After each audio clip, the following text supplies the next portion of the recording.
Salam alaikum az-Zulflaoun, bonsoir. Le 4 octobre 1961, le préfet de police de Paris, Maurice Papon, impose un couvre-feu en région parisienne contre les Algériens. Pour protester contre l'instauration de ce couvre-feu visant les seuls Algériens en pleine guerre d'Algérie, le 17 octobre 1961, des milliers de manifestants sont descendus dans les rues parisiennes à l'appel du FLN. La répression de la police a fait des dizaines de morts ce soir-là. Un massacre d'État. Selon des spécialistes de l'histoire, des dizaines d'Algériens sont tués à Paris. Une manifestation férocement réprimée par la police. Certaines victimes sont jetées dans la Seine depuis les ponts de la capitale française. Il s'agit de la répression d'État la plus violente qu'ait jamais provoqué une manifestation de rue en Europe occidentale dans l'histoire contemporaine. Les violences ne se limitent pas à cette seule journée. Mais le 17 octobre devient le symbole de la terreur qui s'abat sur les Algériens depuis des mois. Explique aussi l'historien Fabrice Réciputé, auteur de Ici, on noya les Algériens.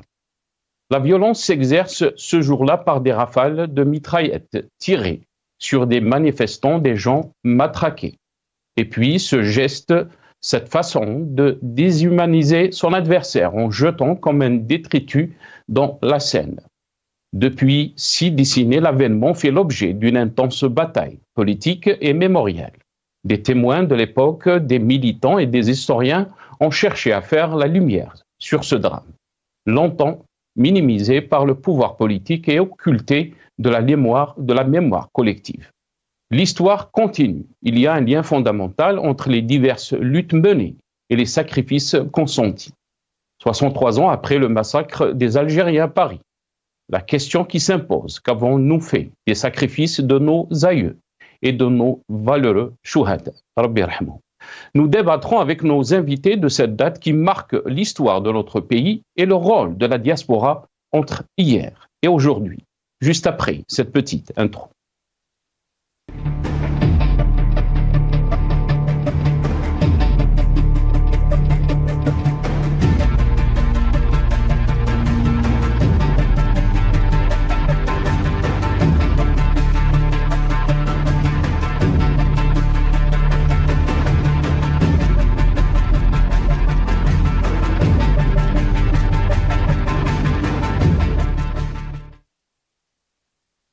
« 17 octobre 1961, le rôle de la diaspora entre hier et aujourd'hui ». C'est le titre de notre émission pour ce soir. Et pour en parler, j'ai le plaisir d'accueillir dans cette émission professeur Nordin Aoussat, écrivain universitaire. Il est avec nous depuis Paris via Skype.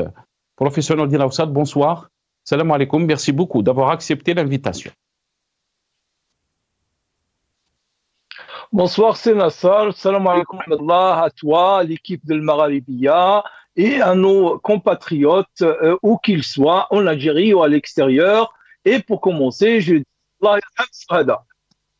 Barakallahu fik. Merci beaucoup, Nordin, d'avoir accepté l'invitation. On a aussi avec nous Dr Karim Naïtou Slimane, auteur universitaire et militant politique. Il est avec nous aussi depuis Paris, via Skype. Dr Karim Naïtou Slimane, bonsoir. Merci beaucoup d'avoir accepté l'invitation. Marhaba bik. Bonsoir Nassar, merci infiniment pour l'invitation. Salutations fraternelles à notre cher professeur Aoussat. Aussi salutations à tous les téléspectateurs et toutes les téléspectatrices d'Al Magharibiya. Barakallahu fik. Merci beaucoup, Dr Karim Naïtou Slimane, d'avoir accepté l'invitation. On va commencer bien sûr dans le vif du sujet. 63 ans après donc les massacres des Algériens à Paris, on va essayer de comprendre bien sûr cette date historique, mais aussi le rôle de la diaspora algérienne pendant la guerre contre le colonialisme. On va commencer avec vous, professeur Nordin Aoussat. Avant de commencer avec vous, on va juste faire passer cette petite vidéo, donc soundbite one, nos amis de la régie, Tebboune qui récite Al-Fatiha, donc par rapport à cette journée du 17 octobre, 63 ans après les massacres des Algériens à Paris. On regarde la vidéo.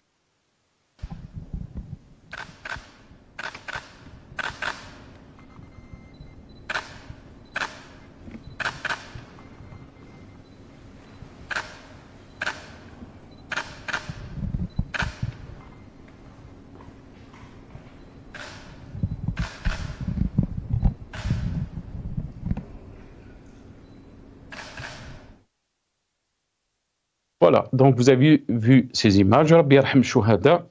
Nordine, je vais commencer cette émission avec vous, 63 ans après. Qu'est-ce qu'on peut dire de cette date qui marque l'histoire de notre pays, mais aussi des sacrifices de la diaspora algérienne? C'est Nordine? Oui. Je ne sais pas si vous m'avez entendu. Vous avez entendu ma question, non? La connexion, elle est un petit peu aujourd'hui fatiguée. Je pense qu'il vaudrait mieux passer en mode audio.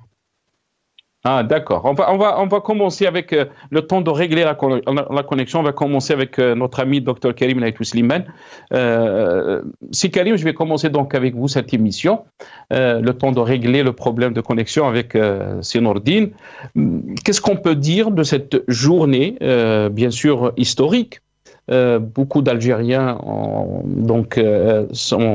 été morts.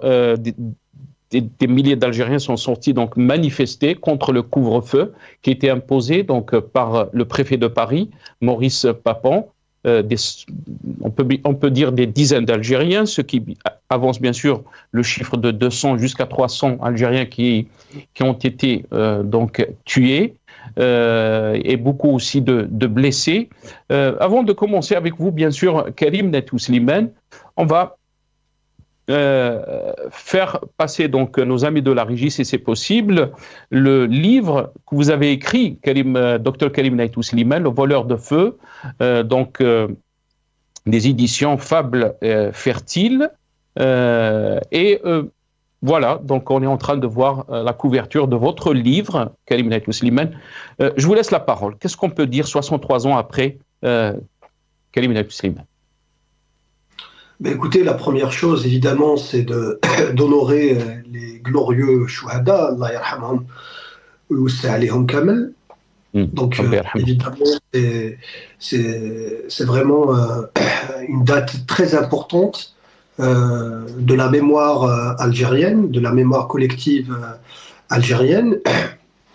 Et d'ailleurs, il est tout à fait normal qu'elle soit évoquée chaque année et que nos shuhada soient honorés.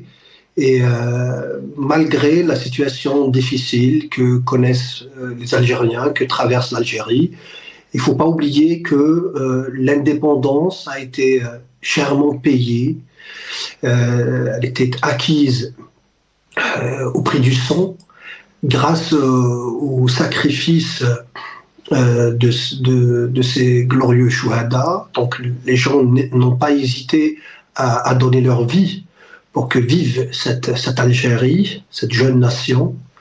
Et il faut aussi rappeler que le mouvement de l'indépendance, la lutte anticoloniale était extrêmement violente, que la colonisation était une atrocité dans l'histoire de l'humanité et les Algériens ont subi une violence particulièrement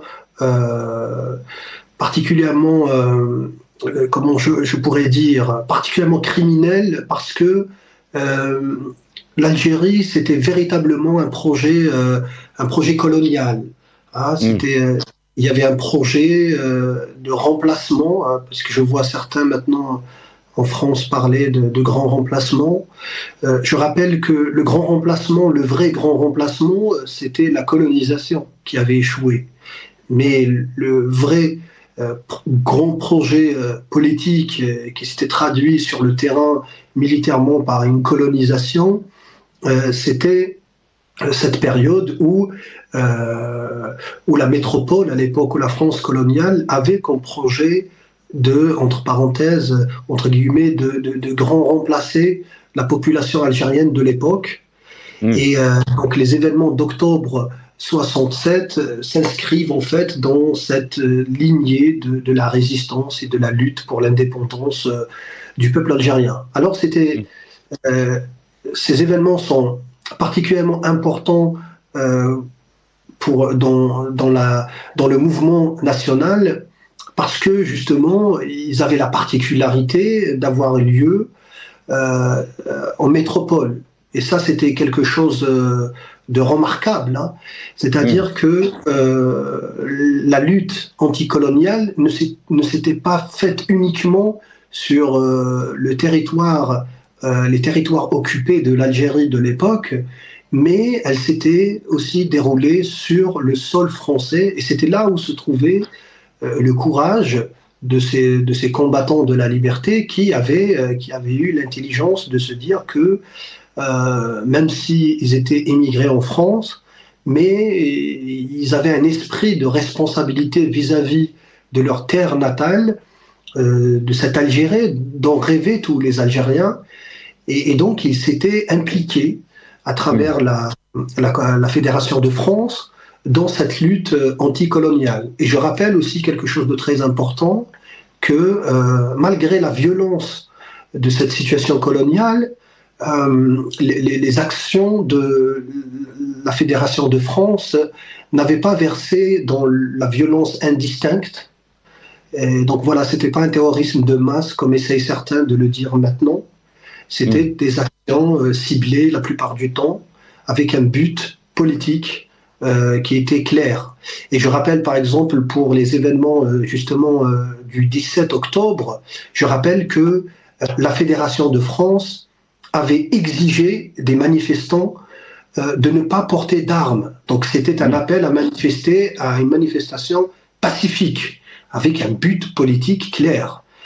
Et la violence était venue malheureusement de la préfecture de police de Paris, et les résultats, nous les connaissons actuellement. Une fois qu'on a dit tout cela, et une fois qu'on a rendu hommage à ces glorieux martyrs, on ne peut pas aussi ne pas parler de cette situation tragique que traverse actuellement l'Algérie, de la situation des Algériens. Et puis on est frappé de constater que en 61, les Algériens étaient noyés pour que vive l'Algérie, pour que l'Algérie soit indépendante. Et puis malheureusement, maintenant, actuellement, leurs descendants, la jeunesse algérienne, est noyée en Méditerranée, est noyée parce qu'elle tente de fuir l'Algérie. Et comble de l'ironie de l'histoire, mais c'est une ironie évidemment tragique, c'est pour aller vers la métropole. Hein, donc c'est triste de constater maintenant que le projet de ce rêve, cet idéal de l'Algérie indépendante, l'Algérie de tous les Algériens, malheureusement a été trahi, a été détourné de sa voie. Et actuellement, depuis l'indépendance de l'Algérie, plus de 60 ans après, les Algériens se retrouvent trahis et, comme je l'ai dit, tentent avec tous les moyens de fuir cette Algérie pour laquelle leurs grands-parents ont sacrifié. Donc c'est la contradiction de l'histoire. Vous savez, l'histoire est complexe. Absolument. Absolument. Le parallèle que vous avez fait, Karim Naytouslimane, est très très intéressant. Restez avec nous parce que la question aussi de 63 ans après, qu'est-ce que nous avons fait de ce pays, donc vous allez essayer aussi de nous éclairer par rapport à la situation que traverse notre pays, par rapport à la question des droits de l'homme, par rapport aussi à l'ouverture politique, puisqu'il y a des militants politiques ou des militants qui sont emprisonnés juste pour un post sur Facebook. On va revenir sur cette situation. Je pense qu'on a une meilleure connexion avec professeur Nourdine Aoussat. Si Nourdine, je ne sais pas si vous avez entendu donc ma question. On a entendu Dr Karim Naytouslimane nous donner son récit de cette date historique, un peu aussi un récit historique, mais aussi par rapport à la situation que vit notre pays. J'aimerais avoir un récit historique, bien sûr, par rapport à ce qui s'est passé. Les Algériens se sont sacrifiés pour l'indépendance de notre pays. On parle donc des Algériens qui ont été jetés dans la Seine à Paris. Le parallèle qu'a fait Karim Naytouslimane, je le trouve très très intéressant, puisqu'il parle aussi des jeunes Algériens qui traversent la Méditerranée. Ils sont aussi noyés, ils sont aussi dans cette Méditerranée pour essayer d'arriver en France. Je vous laisse la parole, c'est Nourdine. Barakallahu fik, Nasser. Je salue pour commencer le frère Karim. Je crois qu'il y a un double son. Attends, j'arrête ici le téléphone. En tous les cas, on vous entend très bien, c'est Nordi. Ah, là, on ne vous entend pas. Vous n'entendez pas? Ah, là, très bien. On vous entend. Très bien. D'accord. Alors, voilà. Le 17 octobre 1961, je me rappelle, il y a 3 ans de cela, le 17 octobre 2021, c'était 2 ans après le début du Hirak. Je me souviens avoir participé à une manifestation qui est partie du cinéma Rex jusqu'à la place du Châtelet, là, donc, et c'était une manifestation grandiose. C'était à l'occasion du 60e anniversaire du 17 octobre 61. Il y avait les partis politiques français, il y avait les syndicats, et il y avait, bien entendu, notre diaspora qui était en force ce jour-là. Et là, c'est pour parler de la mémoire. Mais il se trouve que sur cette question du 17 octobre 61, il y a un problème d'histoire, il y a un problème de mémoire. Quand on dit un problème d'histoire, c'est-à-dire les événements tels qu'ils se sont déroulés à l'époque et tels qu'ils nous ont été rapportés par l'historiographie. Il y a beaucoup de travail qui a été fait. Je salue les historiens qui ont travaillé sur le 17 octobre 61. Ils sont qui ont exhumé les archives, ceux qui nous ont rappelé les faits tels qu'ils se sont déroulés, mais il y a encore un travail à faire parce que dans la société française, il y a encore une méconnaissance presque totale de cet événement. Vous poserez la question aux Français sur le 17 octobre 1961, qu'est-ce qu'ils en savent? Ils n'en savent pas grand-chose. Et bien entendu, parce qu'il y a une occultation de cette page noire, de cette page très obscure de l'histoire de la colonisation. Et le peu dont les hommes politiques français disent à telle ou telle occasion, 2016 par Hollande, 2021 justement par Macron qui s'est rendu au pont Besançon pour déposer une gerbe de fleurs, mais il n'a pas sorti un seul mot de sa bouche. C'est un communiqué de l'Élysée qui s'est chargé d'expliquer le geste du président. Ce n'est pas suffisant. Donc ça, c'est pour l'histoire. Maintenant, pour la mémoire, nous sommes là. Je t'avoue, Sinassal, personnellement, tous les ans, le 17 octobre, je me rends au pont Saint-Michel. Cette fois-ci, je n'ai pas été. J'y étais pas aujourd'hui, alors que tous les ans, je vais là-bas parce que le cœur malheureusement n'est pas à la commémoration.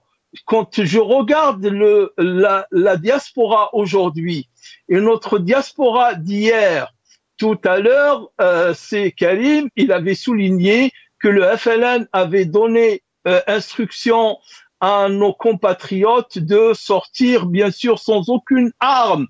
Et quand il parle des armes blanches ou autres, il avait aussi donné instruction à ces Algériens qui, pour la plupart, étaient des ouvriers et qui reviennent du travail avec un bleu de travail, de bien se saper, de s'habiller le plus correctement possible pour la dignité. Et c'est pour ça, quand nous regardons le peu d'images ou le peu de vidéos qu'on a sur cet événement, c'était le soir qu'a eu lieu cette marche et les Algériens étaient très très bien habillés. Les hommes comme les femmes étaient bien sapés pour montrer que c'est un signe de dignité et c'est un signe de fierté. Donc les Algériens sont sortis pour s'exprimer le plus pacifiquement possible, sans aucune violence, mais la répression coloniale a voulu répondre à cette manifestation pacifique par la violence, une violence meurtrière qui a laissé des centaines de morts. Donc nous devons nous en souvenir. Et le point maintenant, le lien, comme la diaspora hier, elle s'est sentie partie prenante, partie intégrante de la conscience algérienne, du combat algérien, nous aussi aujourd'hui, on aimerait bien nous sentir partie prenante de ce qui se passe en Algérie. Mais il n'y a pas de projet en Algérie, il n'y a pas de politique en Algérie, il n'y a pas de semblant de volonté de réunir les Algériens et de tourner la page. Que ce pourquoi ces hommes et ces femmes sont morts puisse se réaliser aujourd'hui. Malheureusement, vous l'avez montré tout à l'heure, Sénassar, la Fatiha que a récité Abdelmajid Tebboune. C'est bien de réciter la Fatiha, mais encore meilleur que de se contenter de réciter la Fatiha. C'est d'honorer cette date du 17 octobre 61 par des travaux, par des recherches, par des documentaires, par des films, et surtout et avant tout par la réalisation. C'est Nordine, je m'excuse, je vous ai coupé la parole parce que j'aimerais aussi avoir votre avis par rapport à cette question qui divise et qui crée des problèmes entre l'Algérie et la France, cette question donc de l'histoire, de la mémoire. Du côté français, on parle d'utiliser cette histoire comme un levier, entre guillemets, si on peut dire, du côté d'Alger. Qu'est-ce que vous en pensez? Avant de vous donner la parole, on va voir le tweet d'Emmanuel Macron, le président donc français. Le 17 octobre 1961, la manifestation d'Algériens était réprimée sous l'autorité de Maurice Papon. La France se souvient des morts, des blessés, des victimes, de ces faits inexcusables pour la République. Avec lucidité, nous regardons l'histoire en face pour dessiner l'avenir. Donc, sur Twitter, donc Emmanuel Macron. Mais aussi ces déclarations, on va passer donc aux déclarations de Macron, qui parlent aussi de ce passé complexe. On va l'écouter dans ce passage pendant sa visite donc en Algérie. On l'écoute. Nous avons un passé commun. Il est complexe, douloureux, et il a pu parfois comme empêcher de regarder l'avenir. Et je crois pouvoir dire que notre volonté, le travail que nous conduisons depuis 5 ans en France, mais aussi les dialogues permanents que nous avons eus l'un et l'autre, m'ont à chaque fois conforté dans l'idée que nous vivons, je le crois, un moment unique qui, je l'espère, doit nous permettre de regarder en face ce passé avec beaucoup d'humilité, de volonté de vérité, de mémoire et d'histoire, et pas de nous débarrasser de ce passé, parce que c'est impossible. Ce sont des vies, ce sont nos histoires, mais de faire que ce passé soit un commun et pas quelque chose qui nous empêche. Nous en avons longuement parlé une fois encore, et nous avons demandé à nos ministres et nos équipes de pouvoir finaliser d'ici à la fin de cette visite l'écriture exacte de ce que nous avons acté, mais je crois pouvoir ici dire que nous avons d'ores et déjà décidé qu'ensemble nous mandaterions une commission mixte d'historiens ouvrant nos archives et permettant de regarder l'ensemble de cette période historique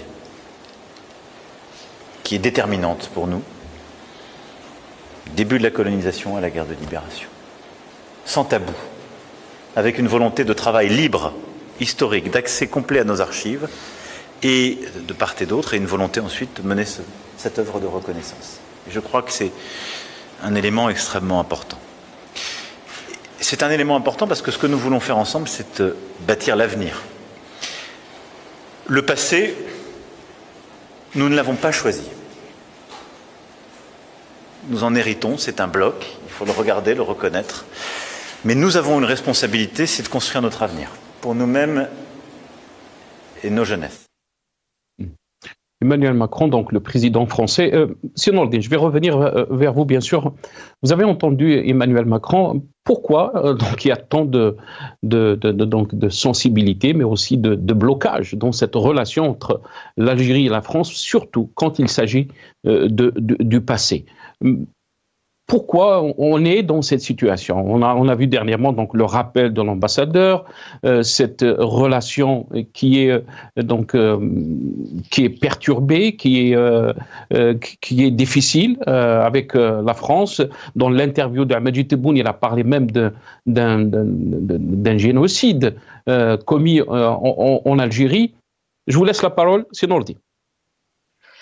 Voilà. Pour commencer, à Sénassol, j'aimerais juste attirer l'attention que le tweet que j'ai bien regardé pour m'assurer de la date, et c'est marqué 15h40 le 17 octobre 2024, parce que malheureusement, nous retrouvons plutôt tous les mêmes mots qu'il y avait sur le communiqué de l'Élysée le 17 octobre 2021.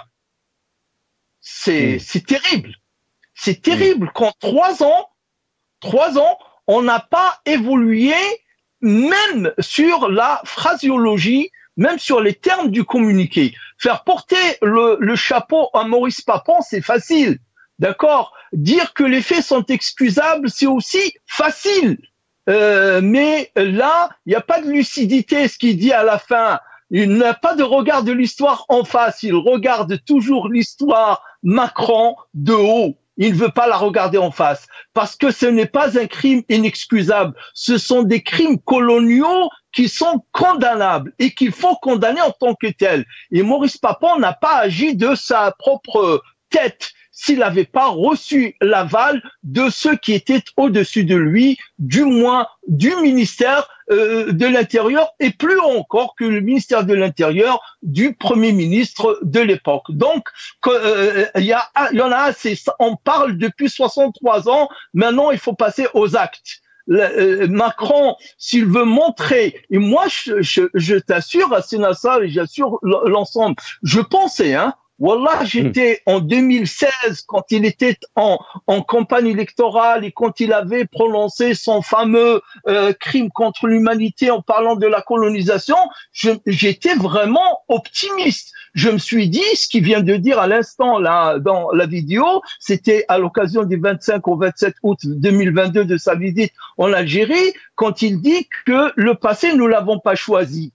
Je me suis dit, c'est vrai, il n'a pas choisi le passé, il n'est même pas issu d'un parti qui existait dans ce passé-là. Il n'est issu ni du PS, ni du RPR, donc il est libre d'agir et de dire ce qu'il doit dire. Mais malheureusement, nous sommes le 17 octobre 2024, il n'a toujours pas prononcé ce qu'il aurait dû prononcer. Mais attention, si je m'arrête ici, je fais un peu dans la victimisation. Mais est-ce que à Alger, il a trouvé les véritables... Voilà, c'est ce que je voulais vous poser comme question, c'est Nordine, parce qu'on parle, dans ce conflit, il y a deux parties. Tu as raison de penser à me poser la question. On va laisser la réponse à Sikarim. Sikarim, vous avez entendu ce qu'il a dit, donc Emmanuel Macron, bien sûr, mais cette question aussi du passé. On parle de rente mémorielle du côté français. On n'arrive pas donc à avancer positivement. Qu'est-ce que vous en pensez, Karim Naitou Slimane? Moi, j'ai une position radicalement différente. Moi, je pense que nos chouhada, Rabbi yarhamhum, ne se sont pas battus pour que la France présente des excuses pour la colonisation. Je pense que déjà aborder ce sujet de cette manière, c'est déjà prendre une fausse route. Et c'est déjà emprunter la voie, consciemment ou inconsciemment, de la police politique algérienne. Ça ne veut pas dire que je nie l'atrocité de la colonisation. J'avais commencé par parler de ça. Mais en tant qu'Algérien, lorsqu'on parle de notre histoire, il faut qu'on apprenne à parler de nous-mêmes. Et l'honneur, le grand honneur qu'on doit rendre aujourd'hui, et l'hommage mérité pour nos glorieux chouhada, c'est de construire une Algérie dans laquelle les Algériens, pour avoir un avenir, ne doivent pas en 2024 partir en France. C'est ça le problème, le véritable problème. Il ne s'agit pas de refuser le discours victimaire ou de parler de la rente mémorielle pour réutiliser le discours qui tourne un peu en France. Non. Là, nous sommes en train de parler, en tant qu'Algériens, entre Algériens, de l'histoire algérienne. Il faut absolument choisir et maîtriser les termes du débat. Si nous débattons avec des historiens ou des politiques français qui peut-être tenteraient de nier les atrocités de la colonisation, alors là, oui, évidemment, il s'agirait de mettre en avant toutes ces crimes contre l'humanité, toutes ces atrocités qui ont été commises contre le peuple algérien. Mais là, dans le contexte actuel, si on parle de cette mémoire, je rappelle, c'est vrai que c'est une mémoire commune entre la France et l'Algérie, mais avant tout, pour nous, Algériens, c'est une mémoire d'Algériens. Et pour parler des Chouhada, pour leur rendre vraiment hommage, et il faut parler de leur projet. Lorsqu'ils étaient sortis, lorsqu'ils avaient mené la lutte anticoloniale, ils ne l'avaient pas fait parce qu'ils voulaient des excuses de la France. Non, c'était parce qu'ils voulaient libérer l'Algérie. Est-ce qu'ils ont réussi?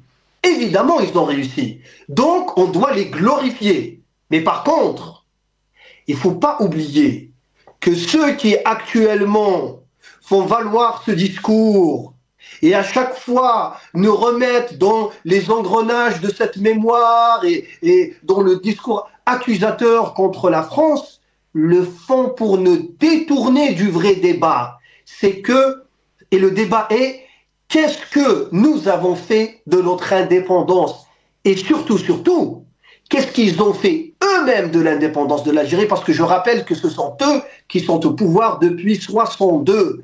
Et la mémoire des Chouhada et le projet de l'indépendance, ils l'ont trahi. Ils ont trahi la mémoire des Chouhada. Parce que maintenant, si les Chouhada doivent se retourner dans leur tombe, ils doivent pas se retourner parce que la France ne s'est pas encore excusée, mais parce que leurs petits-fils et leurs fils risquent leur vie dans des parcs de fortune en Méditerranée pour rejoindre cette France contre laquelle ils se sont battus. C'est ça le problème. C'est que plus de 60 ans après l'indépendance, l'Algérien se retrouve de nouveau colonisé par les siens, par son pouvoir, par ceux qui sont au pouvoir, qui l'ont appauvri, qui l'ont aliéné. L'Algérien actuellement est aliéné lorsqu'on regarde. J'ai vu là, par exemple, il y a eu le débat sur les médecins, sur les jeunes médecins. Tous les jeunes médecins veulent partir en France, veulent partir au Canada, veulent partir en Europe. Pourquoi? C'est ça le véritable problème. Lorsqu'on parle du 17 octobre, il faut se poser la question et dire pourquoi, plus de 60 ans après ces événements, pourquoi les petits-fils des Chouhada veulent quitter cette Algérie? C'est ça le véritable problème. Après, s'il y a des problèmes, s'il y a des débats académiques autour de la question de la mémoire, évidemment, ils doivent se faire dans leur cadre. Mais politiquement, la seule question qui compte réellement, c'est ce que nous sommes en train de vivre actuellement. C'est-à-dire, malheureusement, plus d'un demi-siècle après l'indépendance de l'Algérie, le rêve, l'idéal de l'indépendance a été trahi. Et c'est ça la véritable situation. Très bien, on va laisser... la seule question qui compte. C'est Karim. Nordine, vous avez entendu donc l'analyse de Dr Karim Naïtou Slimane. La question qui a été posée par Karim Naïtou Slimane, qu'est-ce que nous avons fait de cette Algérie, de ces sacrifices? Il parle de trahison. Le constat, bien sûr, de notre pays, quand on voit ces milliers de jeunes qui veulent quitter l'Algérie dans des embarcations de fortune, mais aussi beaucoup en meurent. C'est ça le constat aussi. Les sacrifices des Chouhada et de nos aïeux, c'est pour construire un pays donc démocrate, un pays libre, un pays fort. Malheureusement, le constat est tout à fait le contraire, si on peut dire. Absolument, tout à fait. Donc la déception, je dirais la désolation, elles sont entières. Mais j'aimerais, avant de cette question, apporter une précision. Je crains fort bien que mon ami Karim Naïtou Slimane ne fait qu'une collusion entre la mémoire et l'histoire. quand nous parlons d'histoire, je fais pas ici l'intellectuel ou autre, mais juste pour donner aux mots leur sens véritable qui est le leur. Quand on parle d'histoire, on parle de ce qui s'est passé dans le passé et comment ce passé-là, tel qu'il s'est passé dans l'histoire, nous est arrivé, son cheminement. Et là, on parlera du combat, du sacrifice de nos shuhada, et j'en suis un de ces descendants de shuhada, d'accord. Mais par contre, quand nous parlons de la mémoire, nous remontons d'aujourd'hui 2024 vers le passé. Qu'est-ce qui reste dans notre mémoire aujourd'hui? Qu'est-ce qui reste dans notre vécu d'aujourd'hui? Qu'est-ce qui reste dans nos sentiments d'aujourd'hui par rapport à ce qui s'est passé il y a 60 ans ou 63 ans?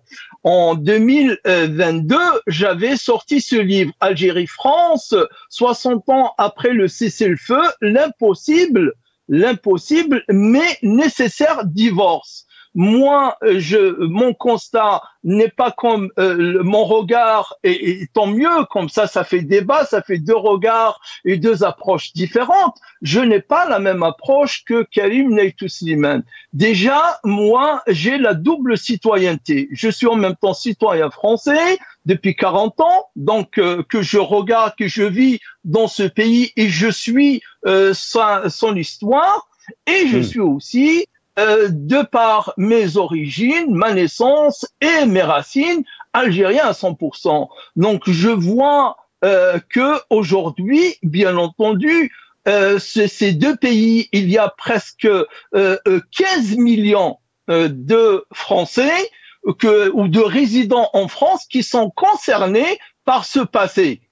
S'il y a entre les enfants de soldats de l'armée, entre les enfants et les petits-enfants des pieds noirs, ceux des harkis, ceux des moudjahidines, etc., on estime à 15 millions en France la proportion de la population qui est concernée par cette histoire. Donc, parler de quelle manière qui soit objective, qui soit digne, qui soit juste, de réconcilier les deux mémoires. Il n'y a pas qu'une seule mémoire, il y a deux mémoires et il y a une bonne partie de cette mémoire qui est commune. Donc les réconcilier, c'est un problème réel. Et je l'avais déjà souligné qu'il n'y a pas de véritable, malheureusement. Et c'est pas que le discours de la police politique ou du pouvoir que de revenir sur la mémoire. Ils ne reviennent pas, Karim. Eux, ils n'ont jamais exigé, d'ailleurs, alors que le Parlement français avait signé une loi sur le rôle positif de la colonisation, notre Parlement algérien à nous n'a jamais même pas posé la question de condamner la colonisation, de voter une motion pour condamner la colonisation. Donc, laissons de côté ce pouvoir. C'est un projet qui a été proposé en 2005 du temps donc de Bouteflika, mais qui n'a pas vu donc la lumière. Tajrim al-Istimar, il y avait donc ce projet de loi. Karim Naïtou Slimane, on va laisser Karim Naïtou Slimane peut-être répondre, parce qu'aussi, il a dit, puisqu'on est entre Algériens, la question donc nous regarde en tant qu'Algériens, mais la question aussi, elle est politique, comme ça a été posé par Karim Naïtou Slimane. Je vous donnerai la parole aussi, c'est Nordine. Mais on va écouter si Karim. Tfadal. Wallah, mon frère Nordine, la galanterie m'empêche la fraternité que j'ai pour vous, m'empêche d'utiliser un certain type d'argument. Parce que moi, je vous vois, vous mettez derrière vous uniquement le drapeau algérien. C'est pour ça que je dis que... Oui, comment Et il y a aussi le palestinien. Oui, mais vous ne mettez pas le drapeau français. Que vous avez il parle de la double nationalité. Non, parce que vous dites que vous parlez en tant que double national, ce qui est pas un tort en soi. Ben, si vous voulez parler comme ça, il ne faut pas avoir une sorte de schizophrénie. Il faut poser aussi derrière vous le drapeau français. Comme ça, moi, je saurais que je suis en train de parler d'un double national. Oui, laissez-moi développer. Et comme ça, c'est Nordine. On va vous laisser répondre, c'est Nordine. On doit débattre. On doit débattre dans les règles de l'art, c'est-à-dire, moi j'ai posé le débat dans le cadre d'un débat entre Algériens, et lorsque j'ai parlé de la mémoire et de l'histoire, au contraire, je fais très bien le distinguo entre l'histoire, et je l'ai précisé, j'ai dit bien que tout ce qui relève du cadre historique et du débat académique doit être fait, évidemment, et moi-même j'y ai contribué aussi, et j'y contribue toujours, mais lorsqu'on parle de mémoire, par contre, il faut savoir que la mémoire est une question politique, toujours politique. Et surtout qu'en Algérie, lorsque vous dites que le régime ou le pouvoir ou la police politique ne verse pas dans ce discours, vous vous trompez complètement. Il n'y a qu'une semaine, déjà il y a quelques jours, vous avez Tebboune qui a évoqué même les essais nucléaires à l'Aiguenne et tout ça. Et on sait très bien que ces choses-là ont été évoquées dans un cadre politique.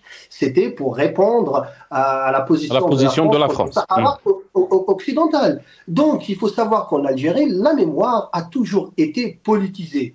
Et c'est un sujet politique par excellence. C'est pour ça que moi, très sincèrement, en tant qu'Algérien, ce que je dis, c'est que lorsqu'il s'agit du débat politique, lorsqu'il s'agit du débat historique, dans ce sens académique, évidemment, il faut le faire avec toute l'objectivité qu'on peut avoir.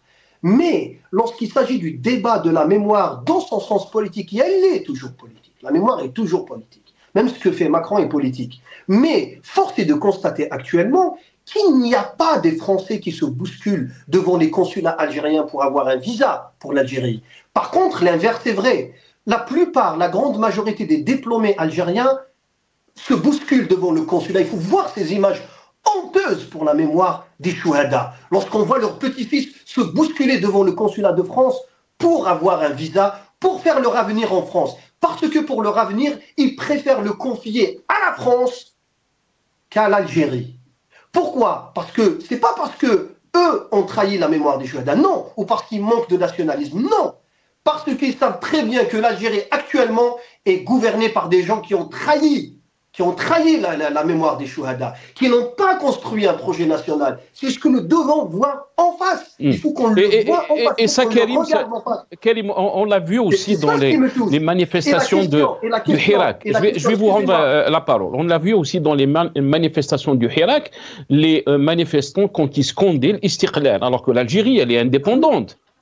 Bien sûr, mais c'est ce que je dis. Donc, pour nous, lorsqu'on aborde tous les sujets qui sont liés à notre mémoire d'Algérien, évidemment, j'ai dit la partie débat académique, même politique. S'il faut poser un débat politique avec, moi je ne parlerai pas de la même manière s'il y avait en face de moi un militant, un académique ou un universitaire français, et on va parler de la mémoire. Je ne parlerai pas évidemment de la même manière. Mais là, quand on pose le débat dans le cadre entre Algériens, il faut qu'on le pose d'une manière politique qui nous permet de chercher des solutions à nous-mêmes. Parce qu'il faut dire la vérité, nous sommes dans une contradiction totale. Une contradiction totale dans laquelle, plus de 60 ans après l'indépendance, la plupart des jeunes Algériens risquent même leur vie pour rejoindre la France. C'est quand même, il faut qu'on s'intéresse à ça. Il faut qu'on s'intéresse absolument à ça. C'est une question cruciale. Et il ne faut pas laisser ces sujets à la police politique. Parce que la police politique, je ne suis pas d'accord avec Macron, mais lorsqu'il dit qu'ils vivent d'une rente mémorielle, c'est vrai malheureusement. C'est la réalité. Parce que leur légitimité jusqu'à présent, ils la tirent toujours des chouhadas dont ils ont trahi la mémoire. Ils l'ont trahi, c'est ça la vérité. Et nous devons faire face à cela. Très bien. C'est Nordine. Je vous laisse la parole, bien sûr, mais Karim parle d'instrumentalisation de l'histoire de notre pays, des sacrifices aussi des chouhadas, mais quand on voit aussi comment la diaspora est traitée.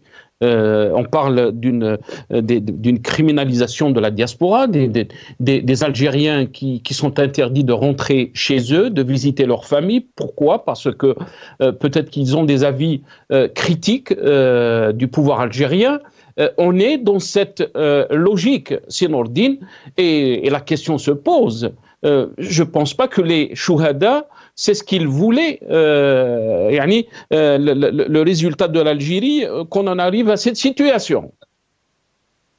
Absolument, mais bien entendu, mais on ne peut pas, traiter, un effet en oblitérant, en occultant la cause. Mais la cause de l'Algérie, nous l'avons dit depuis, nous l'avons scandé, nous avons été des millions à le dire, Doula Madaniya, le point de départ pour régler, je dirais, ou se mettre sur une voie de règlement de tous ces problèmes, c'est la légitimité du pouvoir. Que celle-ci vienne du peuple, ne vienne pas de la hiérarchie militaire. Mais ça, on en est d'accord. Deuxième point, bien entendu, qu'un président soit, je dirais, élu démocratiquement et de façon transparente et non pas dans un imbroglio et une cacophonie que nous avons vu où absolument, et tout le monde est d'accord, à l'intérieur comme à l'extérieur, qu'il y avait un bidouillage énorme des résultats. Mais tout ça, on en est d'accord, on l'a dit et redit plusieurs fois. Mais moi, je préfère de parler de choses tangibles. Au lieu de gaspiller ma salive et à dire que ce pouvoir utilise la rente mémorielle, je veux des faits tangibles, c'est-à-dire touchables. Je l'ai dit, ce pouvoir en 2020, face à face, Macron et Tebboune, ils se sont donné la parole que chacun de son côté réalise un rapport. Le rapport de la France. Benjamin Stora l'a rendu en janvier 2021 et nous sommes le 17 octobre 2024 et le rapport algérien n'a toujours pas vu le jour. Donc ce pouvoir, c'est Karim. Comment ?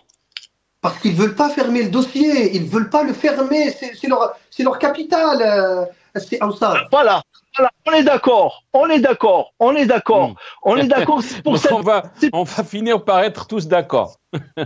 Oui, enfin, je sais qu'on est d'accord, même si je dois le dire. Attention, Karim, tu as lâché tout à l'heure un propos qui est inacceptable pour moi. La schizophrénie, il n'y a pas de schizophrénie pour moi. Quand je prends demain, attends, excuse-moi, laisse-moi terminer. Demain, je serai dans une mosquée, je vais prendre la parole, je la prends en tant que musulman français à 100%. L'algérianité, elle n'existe pas avec moi. Je serai sur le minbar à prêcher, parler à 1500 fidèles, je leur parlerai en tant qu'imam français. Et l'algérianité, je l'oublie. Et quand je parle en tant qu'Algérien, je parle en tant qu'Algérien à 100% et la francité, je l'oublie. Mais la double nationalité, c'est Awsat. Oui.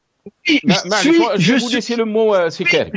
Je l'assume et j'en suis fier même. J'en suis fier parce que ça m'a permis de faire des milliers de choses que je n'aurais jamais pu faire si je n'avais pas cette citoyenneté. D'accord. Très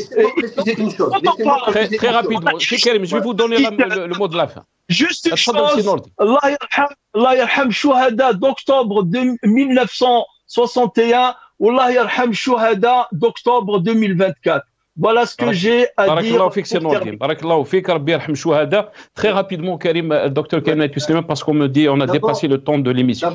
D'abord, premièrement, je tiens à préciser que, Awsat le sait très bien ça, que le respect que j'ai pour lui n'a pas de limite. Et lorsque j'ai parlé de la double nationalité, c'est lui qui m'a tendu la perche parce qu'il avait parlé, il a dit c'est quelqu'un qui a les deux casquettes. Et c'est pas un tort, j'ai dit. Au contraire, ça c'est une richesse et que pour les Algériens qui ont la double nationalité, au contraire justement, ça c'est l'une des particularités de notre histoire commune, c'est-à-dire qu'il y a des millions de citoyens français et algériens qui ont les deux nationalités. Donc c'est une raison de plus de voir toute cette complexité de l'histoire qui fait que maintenant il faut qu'on sorte de cette politisation absolue de la mémoire. Il faut qu'on sorte de ça pour aller de l'avant. Parce que si on reste dans cette politisation de la mémoire, la question des excuses et tout ça, c'est toujours manipulé par le pouvoir d'Alger et par une partie de la France officielle. Attention, l'extrême droite veille au grain. La même chose qu'on retrouve ici en France. Donc moi, c'était pas du tout, c'était juste,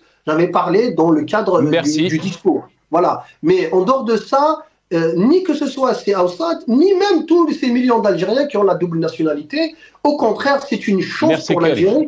Et j'espère que plus tard, on aura une autre émission dans laquelle on va parler, parce qu'on n'a pas eu le temps de parler du rôle de la diaspora et de ces Algériens qui ont les deux nationalités pour l'Algérie plus tard.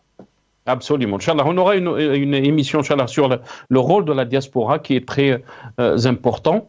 Merci beaucoup. J'étais très ravi de vous avoir dans cette émission. Je rappelle donc, professeur Nordine Awsat, écrivain universitaire, merci à vous, mais aussi Dr Karim Nait Ouslimane, auteur aussi de son livre. On va rappeler son livre, si c'est possible, nos amis de la régie, Le voleur de feu, donc aux éditions Fabre Fertile, donc auteur de ce livre, Le voleur de feu, que vous êtes en train de voir, si c'est possible, Karim Nait Ouslimane. Merci beaucoup, c'est Karim. Merci beaucoup, c'est Nordine. Ya'takoum saha. On est arrivé donc à la fin de cette émission.